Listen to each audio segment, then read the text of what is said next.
In this tutorial, we'll show you how you can create a circular webcam in OBS. If this video helps you out, please like the video and subscribe for more content. In the bottom left of OBS, hit plus under scenes to create a new scene. Name the new scene like circle or something and hit OK. In the sources section, hit the plus button in the bottom left corner again and select video capture device in order to add that webcam. Name it something like device or webcam, whatever floats your boat. If you already have your webcam on there, you can add existing and select webcam and hit OK. Since currently my webcam is being used for this video to record it, I'm going to use my Elgato 4K capture card, which by the way records in 120 frames per second and is completely internal on my PC as a placeholder. Now you're going to want to go ahead and download the mask image. In the description, I will go ahead and link a circle mask image, something that looks like this right here for you to go ahead and download. But if you have another image or something that looks like this, it'll work.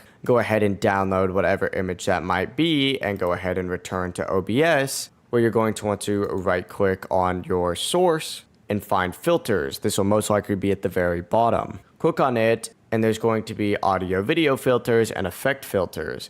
Under effect filters, go ahead and hit the plus and choose image mask / blend. Go ahead and hit OK to confirm this. And in this path section, go ahead and find that recently downloaded image. As you can see, it'll give you a little bit of a preview as to what it's going to look like. Once you have it to the settings that you would like, go ahead and hit close, and as you could see, your webcam will be a circle. Once again, mine is my Elgato 4K capture card, since my webcam is currently being used to film this video. But that is it. If you have any questions about this, feel free to let us know down in the comments below and we'd be happy to help out. If you found this tutorial helpful, don't forget to leave a like on this video and subscribe. Have a good rest of your day. Bye bye.